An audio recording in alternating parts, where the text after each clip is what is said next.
एक वाजून वाचू. हे माझ्या जीवा, माझ्या पाठीमागे हे माझ्या जीवा परमेश्वराचा धन्यवाद कर. हे माझ्या सर्व अंतर्यामा त्याच्या पवित्र नावाचा धन्यवाद कर. हे माझ्या जीवा परमेश्वराचा धन्यवाद कर. त्याचे सर्व उपकार विसरू नको.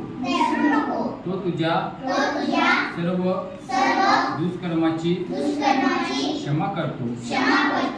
तो तुझे सर्व रोग बरे करतो. तो तुझ्या जीव विनाशग्रस्तेतून उद्धारतो. तो तुला दया व करुणा याचा मुकुट घालतो. तो तुझे आयुष्य उत्तम वर्तनाने तृप्त करतो. म्हणून तुझे तारुण्य गरुडासारखे नवे होते. इथे आपण वाचलं की देवाला आपण धन्यवाद देतो.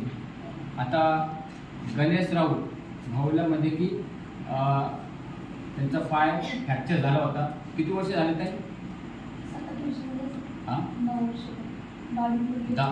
10 वर्ष झाली. पण त्यावेळेस त्याने कच्चा प्लास्टर जास्त दिवस ठेवलं नाही, ते काढलं. पण आज म्हणजे की ह्या वर्षी त्यांचा पाय खूप त्रास देऊ लागला. आता त्यांचं ऑपरेशन करायचं आहे. पण देवाने त्यांची प्रार्थना केली तर ऑपरेशन त्यांचं कमी पैशामध्ये झालं आणि सक्सेस झालं. आणि आता त्यांचा पाय कसा आहे? बरा आहे. म्हणून त्याच्याबद्दल सर्व लहान लेकरांना ते आता थंड पेय देते. थोड्या वेळानं आपण प्रार्थना केली. त्यासाठी आपण प्रार्थना करूया. कोणत्याही आणि दिव्य समोरील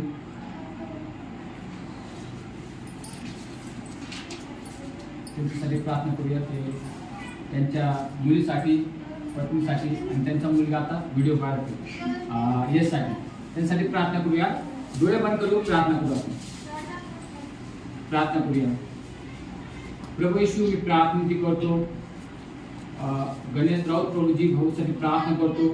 त्यांच्या पायाला प्रभूजी बस केल्याबद्दल, डॉक्टरच्या हाताला यश दिल्याबद्दल, त्यांचं ऑपरेशन सक्सेस केल्याबद्दल तुझे आभार मानतो. त्यांच्या कुटुंबासाठी लागले सुद्धा आर्थिक गरजा स्वर्गीय भांडणातून पूर्ण केल्याबद्दल तुझे आभार मानतो. ताईसाठी प्रार्थना करतो. त्यांना लागली ताकद द्या, शक्ती पुरवा, आरोग्य द्या प्रभूची. त्यांच्या मुलीसाठी प्रार्थना करतो. दिव्यासाठी दिव्यात देखील लागली ताकद द्या, बल द्या, आरोग्य द्या प्रभूची. ज्यासाठी प्रार्थना करतो त्याला ब्लेस करा, अशी वेळ प्रभूची. त्यांना प्रभूची मनामध्ये